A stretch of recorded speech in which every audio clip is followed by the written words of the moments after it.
1947 ਨੂੰ ਇੱਕ ਹਿੰਦੂ ਖਾਨਦਾਨ ਆਪਣੀ ਜਵਾਨ ਕੁਵਾਰੀ ਕੁੜੀ ਨੂੰ ਆਪਣੀ ਹੱਥੀਂ ਕੁਝ ਜ਼ਹਿਰੀਲੀ ਚੀਜ਼ ਖਵਾ ਕੇ ਤੇ ਮਾਰ ਕੇ ਆਪਣੇ ਘਰ ਦੇ ਵਿੱਚ ਹੀ ਤੇ ਹਮੇਸ਼ਾ ਵਾਸਤੇ ਇੰਡੀਆ ਚਲਾ ਗਿਆ। ਲੇਕਿਨ ਅਗਲੇ ਦਿਨ ਹੀ ਉਹ ਕੁੜੀ ਨੂੰ ਜਿਹੜਾ ਨਾ ਹੋਸ਼ ਆ ਗਈ, ਉਹ ਮਰੀ ਨਹੀਂ ਸੀ ਤੇ ਉਹਨੇ ਚੀਖਣਾ ਸ਼ੁਰੂ ਕਰ ਦਿੱਤਾ। ਮਹੱਲੇ ਵਾਲੇ ਇਕੱਠੇ ਹੋ ਗਏ, ਉਹਨਾਂ ਬੂਹਾ ਤੋੜਿਆ ਔਰ ਵੇਖਿਆ ਤੇ ਅੰਦਰ ਇੱਕ ਉਹਨਾਂ ਦੀ 17 ਸਾਲਾਂ ਦੀ ਜਵਾਨ ਕੁੜੀ ਜਿਹੜੀ ਏ ਉਲਟੀਆਂ ਕਰਕੇ ਤੇ ਲੇਟੀ ਪਈ ਹੈ ਫਰਸ਼ ਤੇ।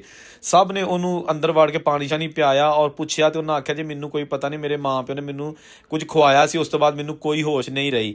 ਫਿਰ ਬਾਅਦ ਵਿੱਚ ਉਹਨਾਂ ਨੇ ਪਿੰਡ ਵਾਲਿਆਂ ਨੇ ਉਸ ਕੁੜੀ ਨੂੰ ਆਪਣੇ ਕੋਲ ਰੱਖ ਲਿਆ ਔਰ ਮੁਸਲਮਾਨ ਲੰਬੜਦਾਰ ਦੇ ਘਰ ਉਹਨੂੰ ਰੱਖਿਆ ਤਾਂ ਕਿ ਉਹ ਇਹਦੀ ਦੇਖਭਾਲ ਕਰ ਸਕੇ। ਕਿਸੇ ਨੇ ਨਹੀਂ ਉਹਨੂੰ ਕਿਹਾ ਕਿ ਤੂੰ ਮੁਸਲਮਾਨ ਹੋ ਜਾ ਜਾਂ ਸਾਡੇ ਮੁੰਡੇ ਨਾਲ ਵਿਆਹ ਕਰ ਲੈ। ਹਾਲਾਤ ਬਦਲੇ। 1 ਸਾਲ ਬਾਅਦ ਉਹ ਹਿੰਦੂ ਖਾਨਦਾਨ ਵਾਪਸ ਆਇਆ ਕਿਸੇ ਤਰੀਕੇ ਦੇ ਨਾਲ ਬਾਰਡਰ ਤੋਂ, ਤੇ ਆ ਕੇ ਉਸ ਆਪਣੇ ਘਰ ਅੱਗੇ ਰੋਂਦਾ ਸੀ ਪਿਆ ਕਿ ਪਿੰਡ ਦੀ ਇੱਕ ਖਾਤੂਨ ਨੇ ਪੁੱਛਿਆ ਕਿ ਕੀ ਹੋਇਆ, ਤੁਸੀਂ ਤੇ ਸਾਡੇ ਪਿੰਡ ਦੇ ਹੋ ਤੇ ਬੜੀ ਖੁਸ਼ੀ ਹੋਈ ਹੈ ਤੁਸੀਂ ਵਾਪਸ ਆਏ ਹੋ।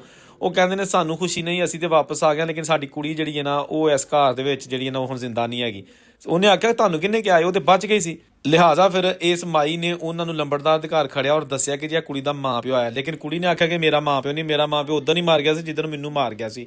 ਪਰ ਸਾਰੇ ਪਿੰਡ ਵਾਲਿਆਂ ਨੇ ਉਸ ਹਿੰਦੂ ਕੁੜੀ ਨੂੰ ਬੜੇ ਪਿਆਰ ਨਾਲ ਮੁਹੱਬਤ ਨਾਲ ਸਮਝਾਇਆ ਔਰ ਉਹ ਫਿਰ ਉਸ ਹਿੰਦੂ ਫੈਮਿਲੀ ਦੇ ਨਾਲ ਹਮੇਸ਼ਾ ਵਾਸਤੇ ਇੰਡੀਆ ਟੁਰ ਗਈ।